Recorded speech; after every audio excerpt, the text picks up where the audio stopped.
It links massaging your rabbit to the secrets of the universe.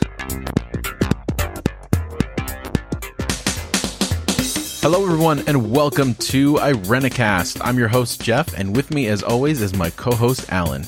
Hey there. On the first and third Tuesday of every month, we bring to you our perspectives on theology and culture from a post-evangelical lens. Thank you for joining us for another conversation to provoke your progressive Christian imagination. This week, we are going to do things a little differently. We've been throwing around this idea that's a little reminiscent of our 101st episode when we came back from our hiatus. And we thought this week we were going to have two smaller conversations and a segment. So this episode is going to be brought to you in three parts. First, we're going to talk about a recent meeting of evangelical leaders to discuss their role in politics. And we're also going to take some time and talk about cults and what that has meant to us and what it means to us now.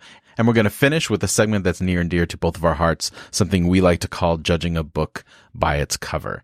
So we got a lot to do, so let's get into it. Alan, tell us about this meeting of evangelical leaders that happened recently. Set up the scene, set up the conversation. What are we talking about? So, tons of evangelical leaders converged on Wheaton, and they had closed door meetings where they talked about their role in the public sector. And it kind of all spawned from Billy Graham's funeral. There was some conversations happening around the time of Billy Graham's funeral when everybody was showing up.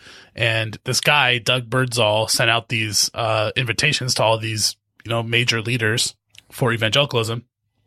And there was 2 days of talks. And I think people like Timothy Keller was one who spoke. And there's a really good New Yorker piece written by, let's just make sure who it is, Caitlin Beatty. Or Beatty, she said that in the middle of these talks, something kind of arose that I thought was super interesting and that I've seen personally in my time in ministry. You had lots of talk about how Trump is basically hijacking evangelicalism. Like, we've all talked about that, right? And the response to that is super fascinating to me. There is an older, mostly white cohort of people, leaders who say that they want to respond to Trumpism by kind of backing away from politics, doing like a softer, more gentler evangelicalism in the political sphere. So focus more on the gospel, focus less on like, a party or a candidate or this or that. And that was their response. Then you have kind of a younger, maybe more progressive, but definitely like people of color and women are much better represented in the younger group of leaders. Their response was just markedly different. They talked about political action, not like backing away from the political sphere, but like doing it in the right way, calling people to repentance, including like the whole Trumpism thing. So I thought that was a fascinating development, and it's something I've seen in my own church. I have people who are, older white Christians who would say that they don't like politics in their religion. And I've gone through periods in my life where I thought like maybe Christianity shouldn't be political. And what's interesting to me, Jeff, is that kind of where I've landed now, maybe you're at a different place, but I feel like Christianity is inherently political. You don't get crucified. You don't have a leader of a movement like executed by the state if it's not political. You know what I mean? 100% agree. I'm exactly in that same place. In fact, at this point, when I read the Gospels, I read them completely in the context of political protest. The very word gospel, the phrase Jesus is Lord, all these are like politically weighted terms that we've watered down, or at least our experience in evangelicalism has watered down and made about something that it wasn't about. So my whole framework, at least at this point in my life when approaching the New Testament in particular, but even scripture in general, I look at it as a humanity's struggle with power dynamics and what it means to be an individual, a nation, and how all that stuff comes together and the corruptible nature of power. And that's my lens now that I primarily view scripture through. Yeah, I mean, even reading through the book of Mark in my Bible study at my home that I do twice a month, rereading through it, realizing that like Jesus is speaking about an alternative economy. He's addressing economics. He's addressing like these powerful systems and ways of seeing the world that we move in. And so to say that you're your gospel is like a private thing where that kind of goes against the point of the gospel. Yeah. And so there's this, but I want to say it's understandable that there are some leaders who say that they want to back out of the political sphere, that they need to be less political. Where I think they get it confused is they mean partisan. There's a difference between being political and being partisan, and we've said that before. That's a good distinction. Yeah, and I think that the evangelical church was hardcore partisan this last election cycle. I mean, I heard some of the leaders from my past saying, like, vote for not the person Donald Trump, but the issues around him and the policies that he will have. That's John MacArthur. He said, don't vote for the person Donald Trump, vote for Donald Trump. Like, there's a difference. And I'm worried that the message, don't be political, is just a way of coping with the fact that, like, your public faith as an evangelical has been revealed for what it is. It's like, it's not good for people. It's not right. Like, evangelical public faith and political practice is just not good for human beings. It doesn't care for the least of these. It's not Christian. You know what I mean? I think that's why people want to be like, oh, let's back away from the political sphere a little bit and let's kind of keep our cards close to our chest. Let's focus on the gospel. And I want to be like, the only reason you're doing that is because your policies are not thoroughly Christian.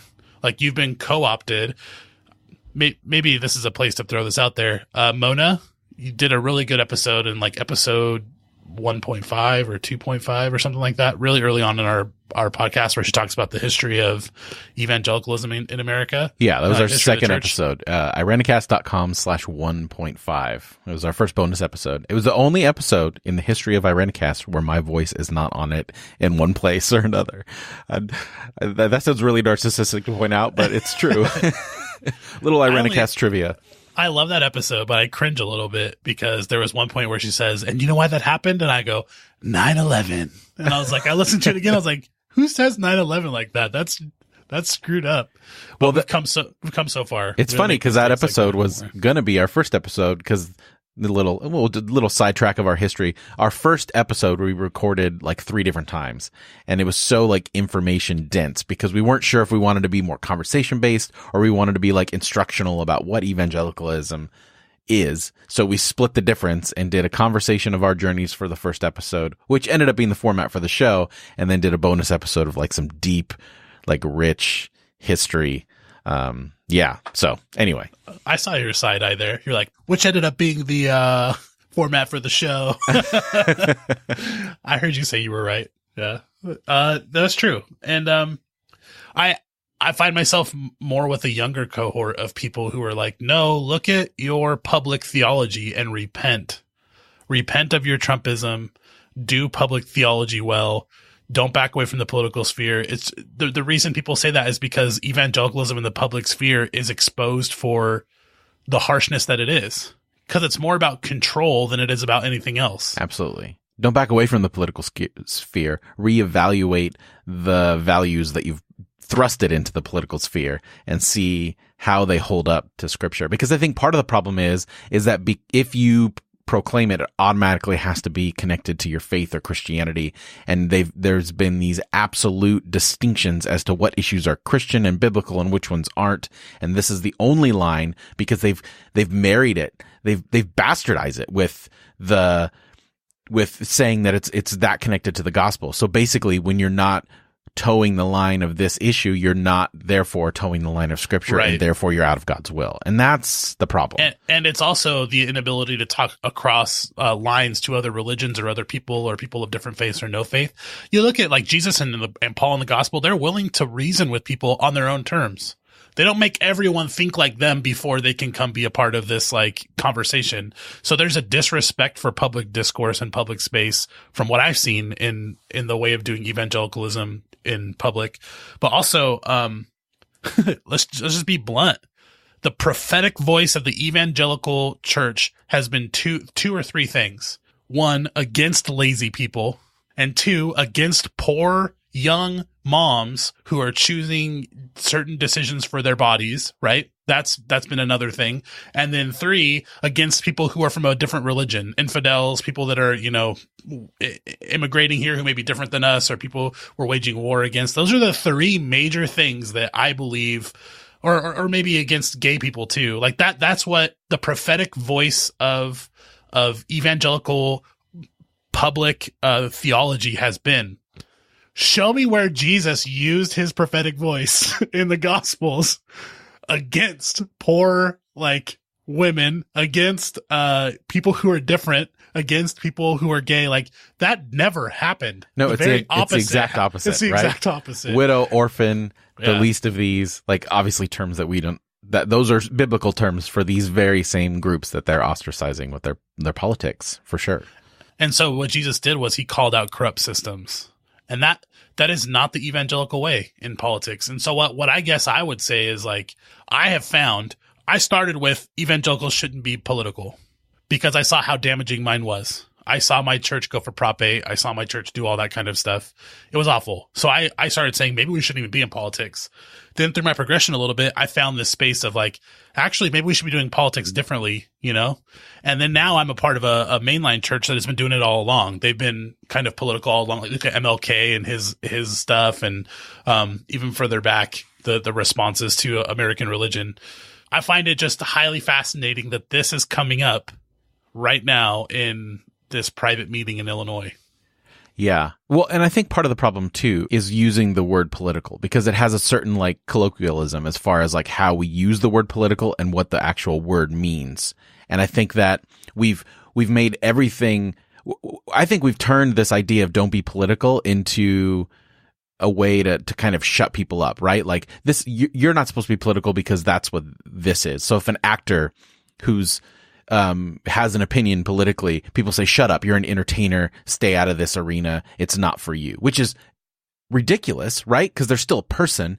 Those things that are political, quote unquote, are still affecting their lives. They're affecting our lives. They're affecting the lives of people in churches. I mean, I just read an article this morning as we're recording this about Paul Ryan being instrumental in getting the House chaplain. The House chaplain to resign because he was being too political. It said, keep the politics out. And I'm thinking, you're assigned to the political House of Representatives as the chaplain. you take politics out because it doesn't line up with your tax reform or whatever. And I think that he was a Jesuit priest. Yeah. Did you read his prayer?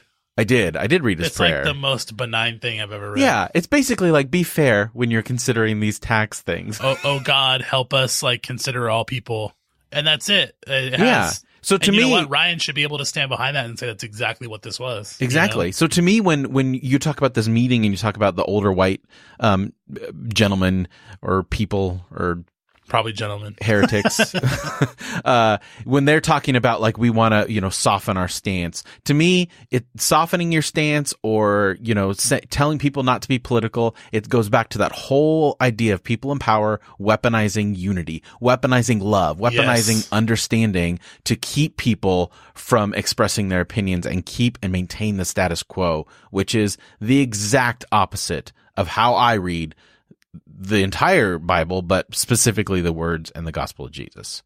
There's actually a really good quote here somewhere that, with a few exceptions, the older white cohort stressed civility and unity. What the movement needed, they said, was a gentler evangelicalism that reached across partisan aisles for the common good. Others, especially leaders of color, stressed repentance, and there could be no real unity without white evangelicals explicitly confronting the ways in which they had participated in the degradation of persons of color and women. I love that. And so, weaponizing unity that's what Rome did. When Jesus is responding to Rome and showing the alternative economy, Pax Romana was, there is unity in the whole world. There's peace in the whole world because we're doing it the Roman way. Exactly. Which is what the words of the gospel exactly go against, right? And not only that, but then there's this idea of the hypocrisy of, we need to be unified and stuff like that is basically telling people to stay assimilated in the system that's oppressed them without ever even addressing the system itself and its sins. And I think that that's a huge huge thing that evangelical theology, evangelical leadership has concentrated so much on individual salvation, individual sin, and never on institutional sin, almost like it doesn't exist. And the hypocrisy there is that if you truly believe, and so this is also an abuse of the word gospel, not just political, but gospel being the individual experience of salvation from hell. If you truly believe that all that matters is this individual gospel mandate to like become a Christian, why are you so involved in politics? Why are you evangelical leaders so involved in politics if we're not supposed to be political, or if it's supposed to be just this personal thing? Like, you can't say, hey, let's not be involved in politics while you are the face of politics in America. I mean, you're the most political party that there's ever been. I guess that's what they're saying, is to back down from it. And that's sad. It allows the evangelical leaders to not have to look inwardly and think about like anything that they've done wrong or they need to repent of. Or do the hard work to change policies and procedures and the way that they encounter the culture of their work and their denomination and their church for real change. I don't know. It's a shame. It's a shame. Like, I think the one constant stream throughout my Christianity has been a zealot streak. So whenever I'm on board with something, I'm on board with something. And I think that when people say they're on board with something and then act with cowardice, like, we're going to have a gentler approach, or let's just have unity. To me, that's a coward stance. That's just like, I don't want to deal with this. Let's just move on so that I can make myself look good as I continue forward. And I think it's spineless, and I think it's disgusting. It reveals, I think, what they're dealing with, not to just harp so much on evangelical leaders, but I can't help but do it in the wake of all this, is like, they're just realizing that their message is not good news for people. Right. Well, you know what? And honestly, not to harp on evangelicals also, I've seen just as much cowardice in weaponizing unity within progressive circles than I have evangelical circles. Absolutely. And to me, it's almost worse on that end, because especially liberal circles, not just progressive, but liberal. That's right. I mean, we've had that conversation. I think probably as a show, we make the distinction between liberal and progressive, and that liberal idea of like, they're saying all the right things, but they're not doing anything to back it up, and they're doing the exact same. We need to come together and all that kind of stuff. Yeah, it's. I mean, that whole generation shut down the younger progressive movement. Absolutely. At like every stage in shady ways. Right. But then jump on the bandwagon when it's successful, when like the students from the Florida high school, they jump on that bandwagon because they can, ride it. And I don't know. I don't want to be too cynical, but it's hard not to be. It really is. Everyone I've talked to though on the sly or whatever, they all agree that it feels like a generational shift. I sure hope so. Like a massive one, not just an age thing, but like a generational like way of thinking is changing. And maybe that'll affect the evangelical church for the good. I just hope that if it is a generational thing, when this generation gets older, that they'll be the type of people that leave room for the generation after them. Because I feel like that's hard. Like I'm noticing that the older I get and the more peers that I have that I've looked up to as we get older, I find less and less of them encouraging younger generations, even when in the past when they would have, and getting more and more cynical about it's not what it used to be. It's not the same. And I even find myself getting into that mode of thought and have to actively like fight against it to be like, no. That's not how I need to respond. And I think part of that is not separating ourselves from the younger generations, Exactly. And maybe that's actually the biggest sin of evangelicalism, is that stressing separation from the world in a way that like tells people not to get involved in politics or just not be involved in your brother or sister's good or your neighbor's good, and just having this like isolationist stuff, but then being so hell bent on determining the individual laws and purity over other people. It's just weird. It's weird.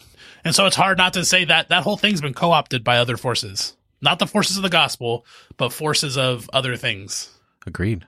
Well, that's the first of our mini conversations. Let us know what you think in the show notes. Maybe we're missing it. Maybe we're missing the good in the call to civility and unity. Maybe we're missing what the point of the Evangelical Summit has been. And if you feel like you have a better take on it, let us know. Absolutely. We're always open to your questions, comments, and concerns. You can do it for this particular episode at Irenicast.com/117, and you can find all the information that you need to get a hold of us. so you can comment on everything that we have going on there. So let's move on to our next conversation, which I'm going to bring to the table. I want to talk a little bit about cults.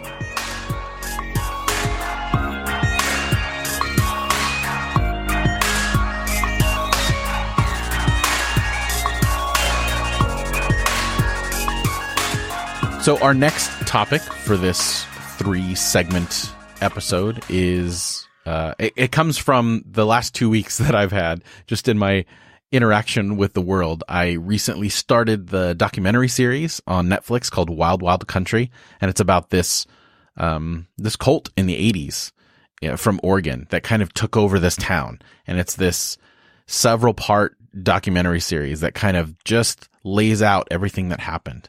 And it got me thinking about a lot. It's not wild country. It's wild, wild country. Wild, wild country. Yeah. That's extra wild. It's extra wild. It's super wild. And it's really nuanced perspective. In fact, it's almost frustrating so. Like the documentary goes out of its way to not really challenge anyone on their perspective of what happened. They just let them tell the story, and it's just back and forth. So you're kind of like, oh, well, I get their point. Oh, no, but I get their point.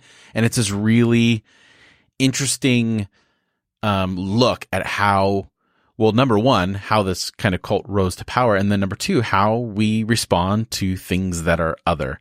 And then in the news recently, I used to be a fan of the first CW superhero show. It's a show called Smallville. It was about Superman in high school, and one of the main characters in that you guys show. Were religious fans. I loved it. That. I loved all this. I still love all the CW superhero shows. It's like when I first met you, you guys were right in the middle of all that. Like that was a great show. It was a good show. Fell apart a little bit at the end, but one of the main characters was an actress named Allison Mack who played Chloe Sullivan, yes. And she recently got arrested because she's involved in this like sex trafficking cult. And there's all this craziness that's coming out of it. So all this stuff kind of popped into my head.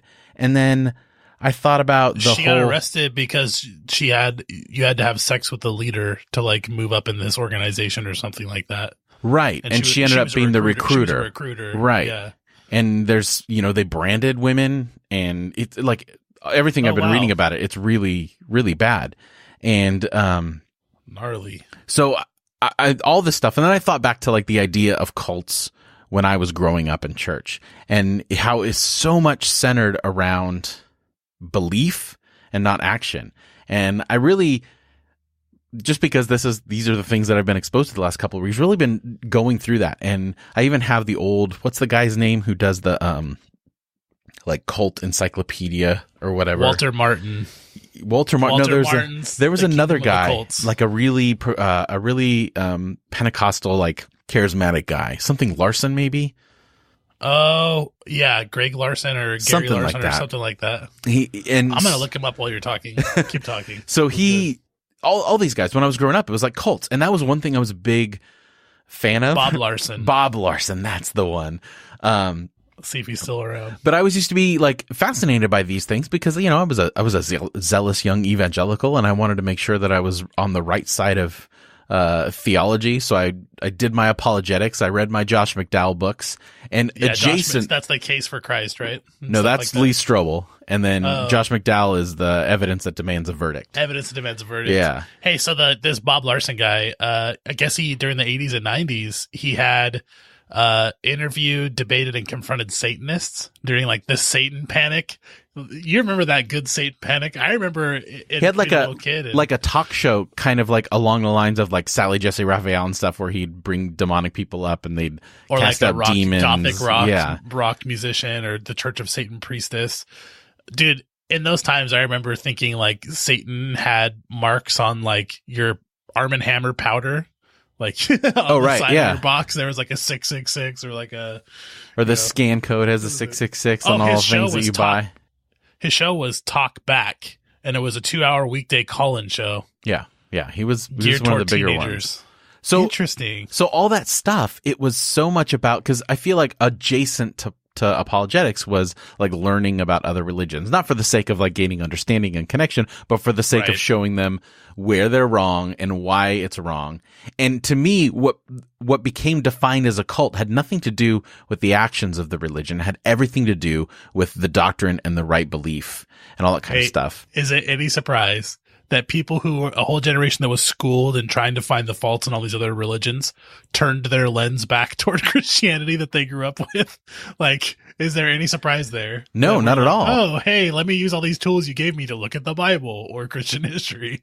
Right, exactly. And then, so as I've gone through, I've been rethinking, okay, well, then how do you define a cult? And to me, it's much more about behavior. It's much more about what the cult does to you as a person, as opposed to whatever doctrine that there is, because I think it's a fine line, right? So like when I think of cults now, I think of some kind of person or organization or group that, you know, very distinct features, like, you know, opposed to critical thinking for yourself. A big one, isolating, right? Like isolating you from people that you're connected with, isolating you from the world, and then not only just isolating you, but part of that isolation, demonizing others. Extreme loyalty. Like to me, like when I hear the word loyalty, I cringe. So any kind of leader or group that says, no, you need to be 100% loyal despite how it feels, or that they put their allegiance to them over, you know, moral integrity or anything like that. And then, you know, you slowly get robbed of consent, right? Like to me, these are cult behaviors. And I think the problem, and these are kind of ideas that I'm entertaining that I want to run by you and our listeners, of course, is it's a fine line, because these things that are isolating, they tend to be connected to weird beliefs, right? Like a spaceship comment, a spaceship comet, or whatever, or you know, the pick your rapture's cult. going to happen in a week, and right, we have exactly. to be separate from the whole world, and we have to isolate ourselves, right? But I'm also hesitant about that creating a stigma of different is bad, or small is bad, or not, or anti-establishment is bad, because it can be linked to that. Because as I'm watching this docu-series about Wild Country, you know, part of this was an escalation, right? Is here's these people that maybe in the beginning they just genuinely wanted to gather, but because they were so different and weird, all these rumors and stories started to happen because the town was like, they're so different, they're wrong, they don't believe the right things. And then when someone attacks you, the natural thing is to attack back, and these things escalate to the point of a lot of times violence. And wow, you just described the history of Christianity, right? Because Christians said that Christians were the ones who were cannibals because they ate the blood and flesh of people or whatever at communion.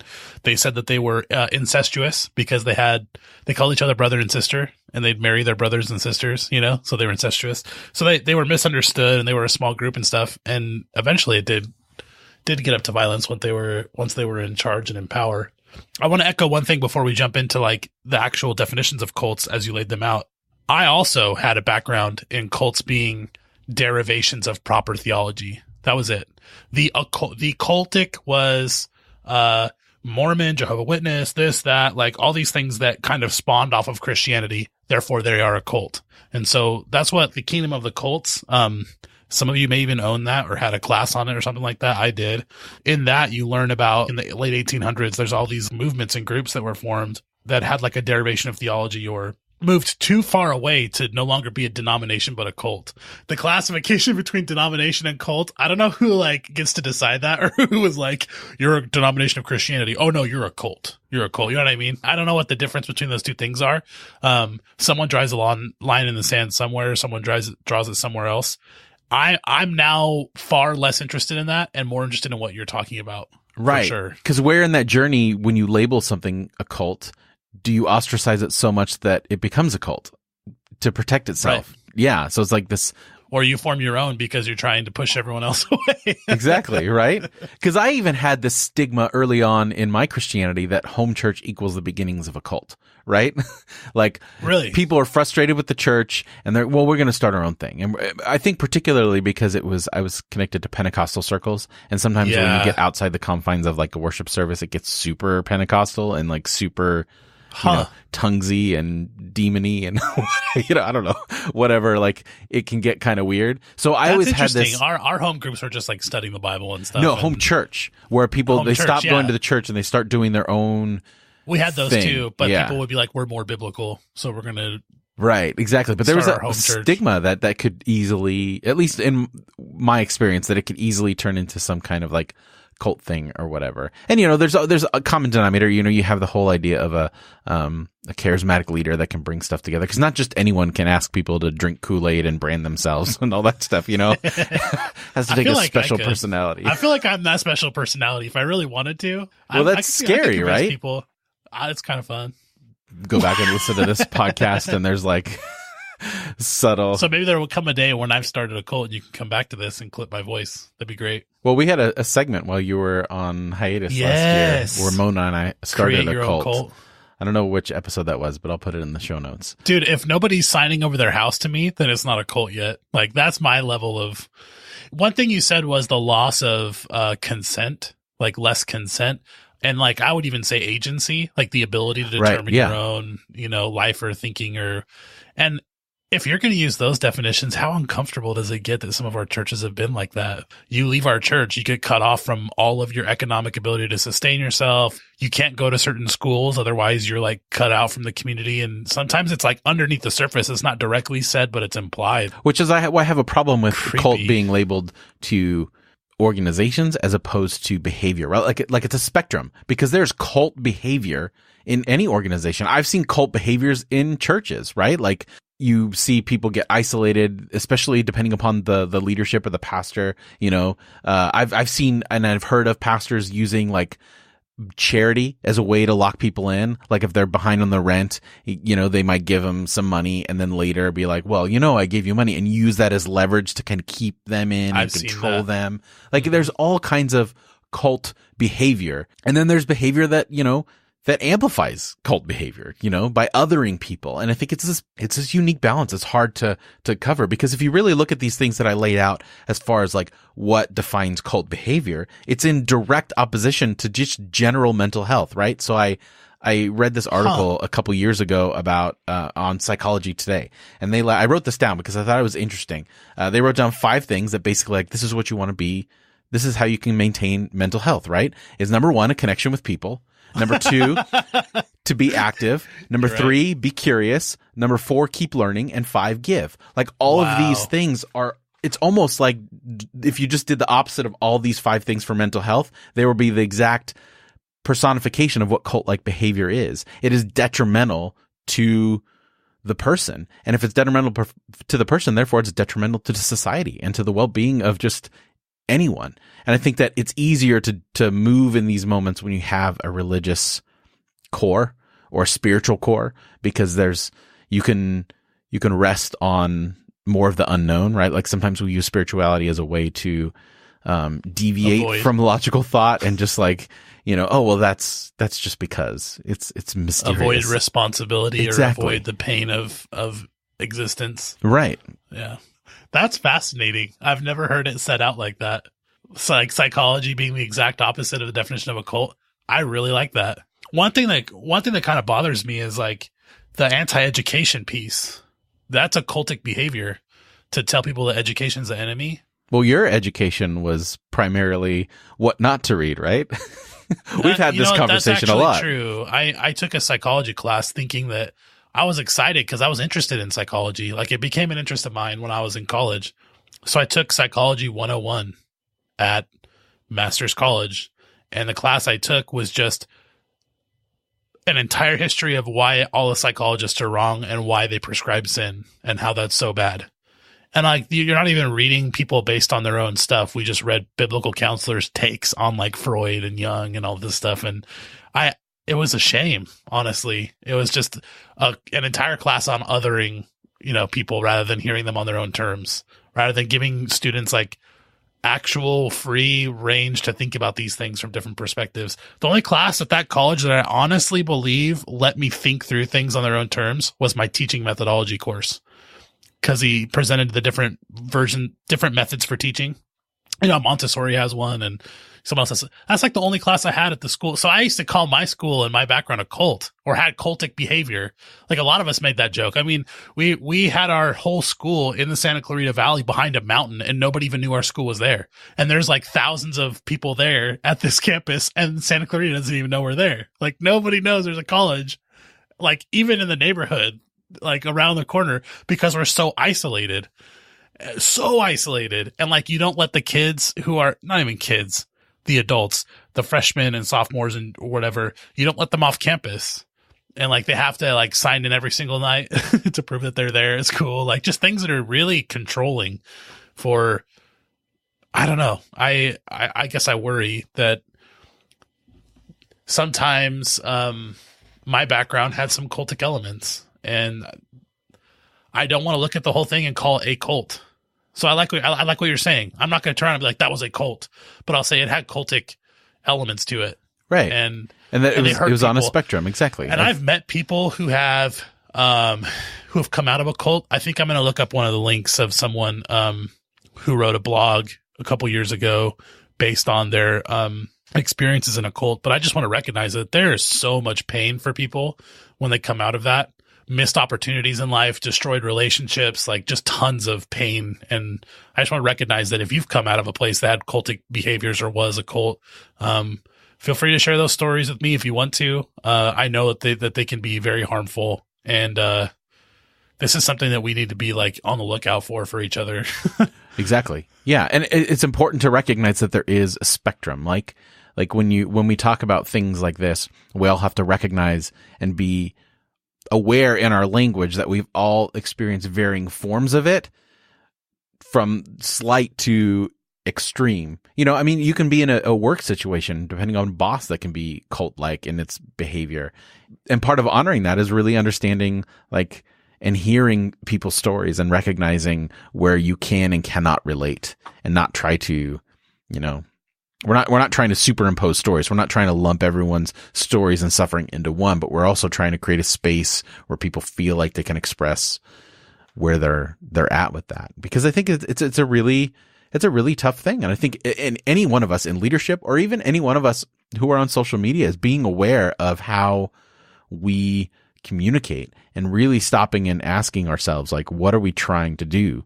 Have a conversation, or are we trying to keep things, I think there controlled? Should be a diagnostic tool, Jeff, now that I'm thinking about this. Like, you named some things, but I think there should be a diagnostic tool to determine whether or not an atmosphere is like a cult atmosphere or not. Because I think about my work, right? I can't do whatever I want. That's not a loss of agency, but like, I can't just do whatever I want in my job.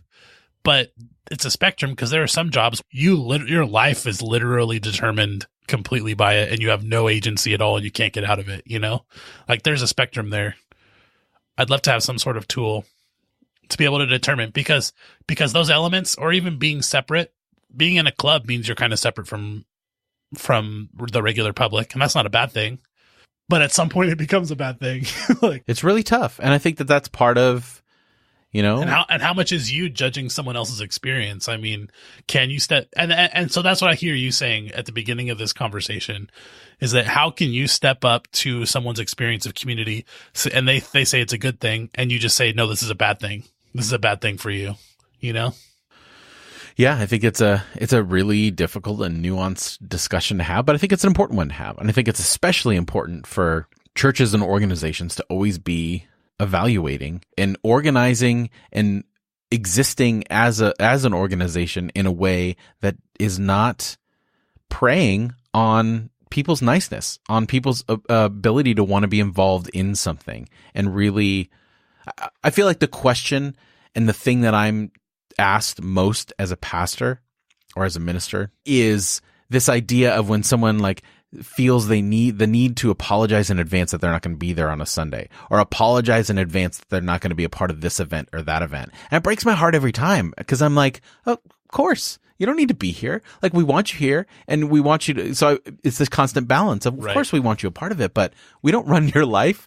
You've committed to this, and it's your choice with how much commitment you're going to give. But if my whole system is reliant upon that, then it becomes easier and easier for me to maybe unintentionally employ a little bit of manipulation to get you to come to this, or to get you to work on this. And then it puts this burden on people to where you can creep into that spectrum and not even realizing it, because you're putting your organization and your idea of what everything's supposed to be above individuals. And that's a tough balance, and it requires thought, and it requires self-examination, introspection, and not just introspection, but also conversations with partners. So other people that are in the space who are looking at it from a different perspective and reevaluating on a regular basis, reevaluating how things look, and bringing up stories. So I'm going to sneak in a third topic. I know we're only supposed to do 2, but this is just a side thing. There's the whole. Did you see the work against parsonage and home allowance for pastors recently in California, right? I think it's in the federal government. I think there's all of these ministers who are defending this legislation or fighting against this court that decided against housing allowance for ministers. And it's a really complicated subject. I think that they give allowances for farmers. They give allowances for public officers who live in like a governor's mansion, someone who lives at a place that they're expected at. Like pastors are expected at their houses. Like there's something about that is a little bit different. And I'm all for housing allowance. I think it's something that we can totally keep, and be okay with that. But where I have a problem with is like, I think there should be a cap set. And this is a conversation I had on Facebook, and Mona was actually a part of it. There should be a cap set at some point, because you can't just claim, huge housing allowance on your taxes and get tax-free income. Like there are certain ministers, not to link it with cultic stuff. I don't want to say this, but there's a minister, Stephen Furtick, who I think his name's Stephen, but Furtick, who made millions of dollars. He has a multi-million-dollar house, built it, and he gets this huge housing allowance, but his salary's private, so nobody even knows how much he makes. Nobody knows how much he has his housing allowance for. And you said preying on people who are nice or who are willing to be a part of it. He used the church. He said he bought his house on book sales. That's his response to critics. He used his mega church to ship books, so volunteers to ship books, and the church budget to pay for full advertising, like big advertisements for his books in the public space. And so all of that money's tax-free because it's coming from the church. But there are people who left that, looked back at their experience and said, I was used as free labor by the church to make someone money. And I think it's easy for us, even when we're not in a cult, even when that's not our experience or our perspective or our goal, to actually prey on people who are just being nice. That instance pops into my mind. And throw the excuse of you're being a part of the greater good. Like we should probably have an episode on Christianity and money, because I think that those are key things, especially if we go back to that list from that Psychology Today article about what makes a good person, that last one of give. Encouraged to give, but then that subtle difference between encourage people to be generous, but then subtly guiding where people should give and why they should give. Like I've had a problem from the beginning, this idea of when you give to the church, you give to God, because then you're giving to your local church is equated to the spiritual discipline. And then anyway, right. That's a whole nother thing. I think that but I think that actually works really well, because I don't believe that you cannot give what you don't own. If you don't have the ability to determine where your money goes, like for real, without consequences or whatever, like you don't own it. And so if you're in a cult, they tell you where your money goes. Maybe they physically take it. Maybe you give them your account number. That does happen. Or you live on, a commune and they own everything you own. Or they mentally pressure you into giving over time. Like again, it's back to that spectrum. Like, and that's not giving though, right? Right. It's not giving. You're not giving. You're being coerced into something. It's a hustle.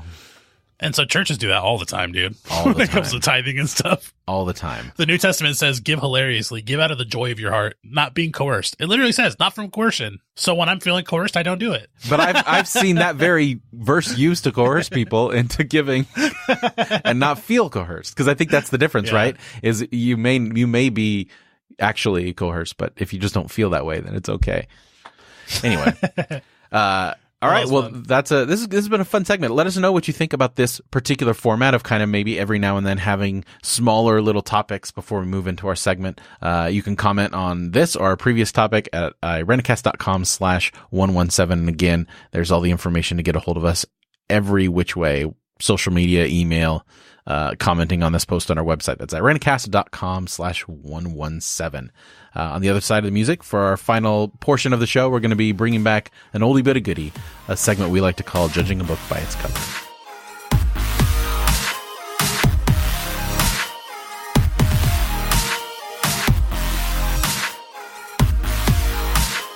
So judging a book by its cover is a game that we've been playing for a while now on the show. And each of us have come up with a book title that we thought was random enough that might mislead the other into coming up with the proper or correct synopsis for the particular book that we are choosing. So we've each come up with 2 to 3, depending on how this game goes, book titles, and we're gonna kind of figure out, or attempt to figure out, what the synopsis of the book is based off of the title. And these are actual books. These are actual books, yeah. So we will put links in the show notes. Fun fact, while I was searching for the book titles for this particular segment, I ran across an article that highlighted the person who has the Guinness Book of World Records for the largest collection of autographed books by their author, over 2,000 books. Do you know who the holder of this record is? No. Author of The Purpose-Driven Life, Pastor Rick Warren. So not only... You got to be known for something. Right? Exactly. I found that just very interesting. I'll put a link in the show notes to the article. Dude, there's got to be someone whose basement's filled with more than 2,000. There has to be. 2,000 though, autographed by the author? That means that's a lot. Does he make people famous and publish them just so you can get their book with their name in it? Yeah. It's not about the church. It's just about this particular collection. He became a pastor just for that reason. That's right. The Purpose-Driven Signed Book Author Collection. And if you get a big enough church, you'll have enough authors in there that will give you their books, you know? Okay, here's my first title for mine. The 3 Martini Playdate. The 3 Martini Playdate. That sounds like some upper, middle class white woman's book about white woman's. What the heck? Why? I'm offensive. I'm painting a picture. How is that offensive? Okay, go ahead. Okay, then let me rephrase that. It sounds like some upper middle class privileged woman's book about how you can drink and watch your kids at the same time, or it's painting a picture, some kind of parenting book from a mom's perspective. That's exactly what it is. That's exactly what it is. And yeah, it's a practical guide to happy parenting. Parents were here first. How did the kids suddenly take control? Sure, the world has changed from the days when children were supposed to be seen and not heard, but things have gotten a little out of hand. And this is what, 2004? 2004. Oh my goodness. I have my own thoughts on that statement, but... So is it 3 martinis so that you're not drunk around the kids, but a nice buzz? I guess. I don't know. What's funny is the world has changed since this book has come out. Yes, now it's just tablets and phones and stuff. And shove them in front of a TV. Hey, I've been hanging out with kids. I've been dating a person with kids, and that's just shoving a tablet in front of their faces. It's magic. And it's probably not great, but it works. Should I not admit that right now? This is totally new to me. I don't have children. I don't know how you're supposed to raise children. I know nothing. I think it's a whole nuanced thing. I don't think there's any one right way. You do what you do. People say, oh, they watch too much TV and all that kind of stuff. But I find that if I watch TV with my kids and we engage and ask questions and talk about what we're watching, it's fine. I guess it depends on how it affects your child's behavior or how it's affecting them, and you just pay attention to it. Okay, yeah. So 3 Martini Playdate. You nailed that one, Jeff. You killed it. Okay, do you have one for me? I do. The Relaxed Rabbit. A practical guide to psychoactive pharmaceuticals for the inquiring minds. No. I'm going to read you. I'm going to read you the synopsis. I know what you mean. About, drugs, Jeff? It's not about drugs. In fact, this is quite the opposite. This is a more... Well, let me read the synopsis and you'll get an idea. Professional massage and bodywork provides great health and wellness benefits. Why not extend this to our animal friends? The Relaxed Rabbit, massage for your bunny rabbit. Professional massage therapist, Chandra Beal, and her mini lop rabbit I've seen so many YouTube videos, man. I don't mean to cut you off. This is for real. This is for real. They share massage strokes specifically designed for pet rabbits. They offer the layperson a step-by-step routine to practice on the companion rabbits at home. No experience is necessary to share the joy of massage on your pets. And here's some, the benefits. Helps rabbits with behavioral issues. Increases range of motion. Reduces tension, inflammation, and pain. Improves circulation. So sure it's exactly what it sounds like. It's a massage therapy book for rabbits, specifically rabbits. It better be 150 pages at least. It looks like a pretty. It's like page 75. You're like, man, this is way deeper than I thought it was. That's what I'm saying. Maybe it gets really philosophical. Maybe it links massaging your rabbit to the secrets of the universe. Or like the history of seeing ourselves as different than animals and how much it's hurt us and the species on the planet. Maybe it's super deep. Who knows? Maybe. All right, Chandra, thank you. Thank you for writing that book. That's something we needed. That's right. The Relaxed Rabbit. All right, you ready for this next one? I am. Okay. Do penguins have knees? Do penguins have knees? It sounds like a children's animal encyclopedia. Like an encyclopedia book that gives kids fun facts about different animals and answers their questions. Maybe they've gathered kids' questions from around the world and have answered them in some sort of book. That's my guess. Yeah. Dang it, Jeff. So these books came out. They're Imponderables. It's a series. I have a friend who read them. And they came out in 1991. And it's basically like Google before the internet. So there's just page after page of do fish sleep?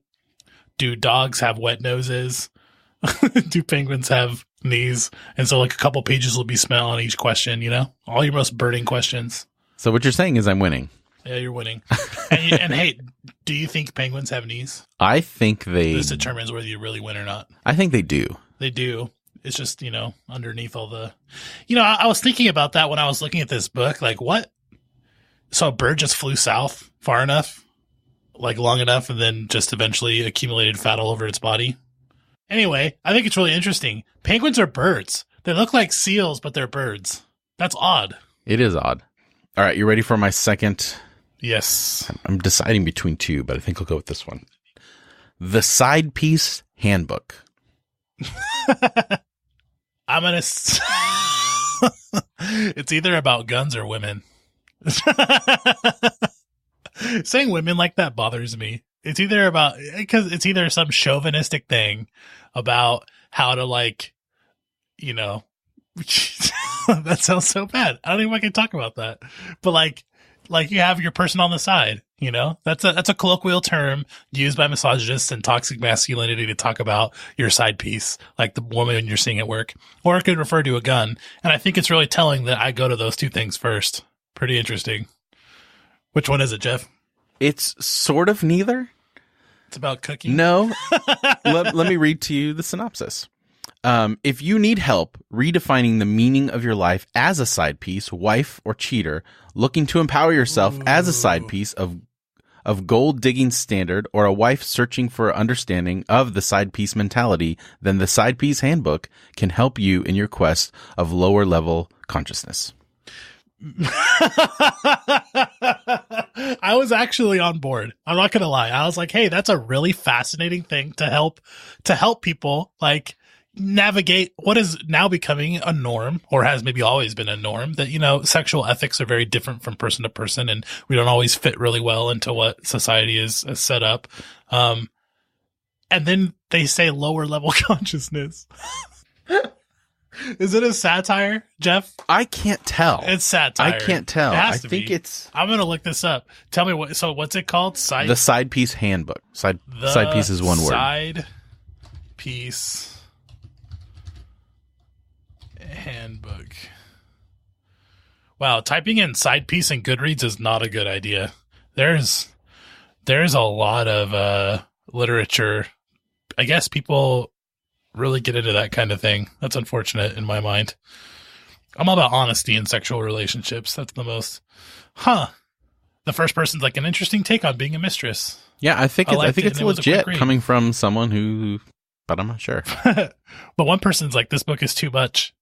It is a great book. Read it, then read it again. Interesting. I have a hard time, man. I think this is an earnest book. That's what I'm thinking too. That was my impression based off of the. Do you seek to enhance awareness, freedom, and self-direction in home wrecking? What? That's the kind of stuff you're not supposed to talk about, dude. Right.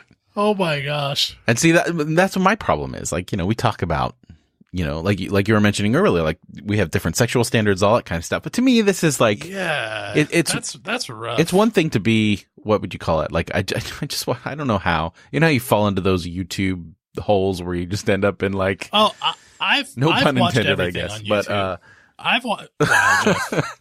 No, that's not appropriate. I'm caught. That one's bad.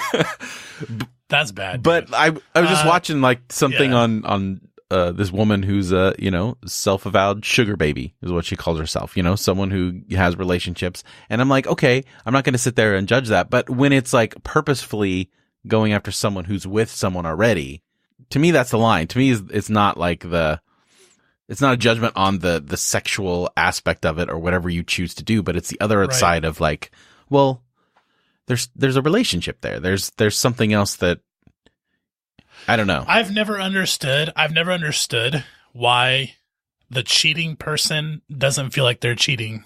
Like it's only the one who's in the relationship is the one who has the ethics. Like it's incumbent on a married person to be the one to set up lines, and the person who's cheating with them is not responsible for, their vows or anything like that. I still feel like you're doing something that's not cool in my mind, right.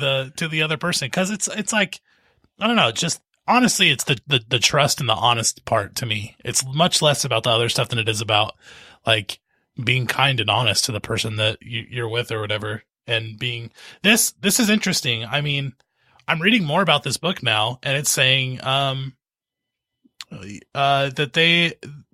they want these women to feel comfortable using men for money the same way men use them for extramarital activities. So I guess it's a stab at justice, right? I guess. I mean, at least it's established. But the problem is if it was just that's fine. But there's clearly a non-consenting third party involved in this mutual deception or mutual taking advantage of or whatever. Yeah, and that feels that's where it feels man. rough. That's where it feels rough. Man, if you're going to be a side piece, go for it. Be the best one you can be, but just make sure you don't hurt people. But that's what I'm saying is like a side piece. That means there's someone else. Even this, I'm sorry, but even the word side piece is so degrading. It is. In my mind. It's weird. Calling women pieces, like that's just not human beings, dude. Right. I don't like any of those. If you want to be a piece, that's totally on you. Like if you want to see yourself that way, I guess. I don't know, man. Wow, Jeff. That's great. Well, yeah. Did you want to hear the other one that I wasn't sure if I should go with or not? I don't know, dude. All I know so far in this whole thing is that I should drink 3 drinks when I'm parenting, and I should side piece well, and then massage your rabbit. Penguins have knees and rabbits should be massaged. That's right. That's pretty on point. That's good. I like That's it. Good. We should come up with What's that last one you would have done? We'll just let other people decide what they think it is. It's called Pet Goats and Pap Smears. Yeah, I'm really glad we didn't do that one. Thanks, You Jeff. should see the cover for this thing. It's pretty crazy. It. That is alliteration, though. It is. So it's provocative. It sounds like from the synopsis that it's like true tales from a doctor's office. Yeah, I believe that. I've heard too many stories from doctors about things that have happened. I think human beings are fun. I think so too. And this segment is proof positive of that of that statement. All right, well, I think that'll do it for us this week. Alan, how can people find out what you have going on the interwebs? Always Facebook. Just add me on Facebook, and I'll either add you as a friend, or you can just follow me and feel free to interact with my stuff. But that's kind of the hub of my existence, even though Zuckerberg is guilty of spying on me. That's right. Good thing you don't have anything to hide, Alan. We all have something to hide, Jeff. Yeah, but we don't store it on Facebook. Well, you know what? That's actually been always my plan, is to just put everything out there so that I literally have nothing to hide. There you go. So I've always shared too much, and I'm really comfortable with that life decision. And I support you in that. I can't answer a basic question without like revealing something about yourself. Yeah, or like talking about some deep personality or philosophical thing. I gotta calm down. Maybe less coffee. No, that's not the solution to anything. Less bad coffee. Less subjecting yourself to pre-ground Folgers or Costco or whatever crap's out there. I go middle of the road. Yeah. Anyway. How do we find your stuff online? You can follow me on all the socials at Jeff Manildi. Check the show notes for all the links on how to do that. Check out my other podcast, Divine Cinema, on the second and fourth Thursday of every month. And yeah, as for Irenicast, I forgot. I should say my social handle on all the stuff is Allen OB, ALLENOB. You can find me on Facebook and all that kind of stuff that way. That's right. Okay. Allen OB, not Allen BO. Just to clarify to everyone. For O'Brien. I've made that typo several times before. Maybe there's like the anti-Allen who appreciates poop jokes. There you go. Your bizarro Allen is out there somewhere. All right. As for Irenicast, if you enjoy what we do here, recommend us to a friend or leave a rating and review on whatever podcasting platform you're listening on. We would really appreciate it. Or you can take your support of the show to the next level and consider going to Irenicast.com/Amazon before you make your next purchase. And then just shop as usual. By using that link, we'll receive a small percentage of your purchase without any extra cost to you. That'll help us a little bit in covering some of the costs associated with running the podcast. That's Irenicast.com/Amazon. So for this week, I'm Jeff. I'm Alan Marshall O'Brien. Thanks for joining the conversation.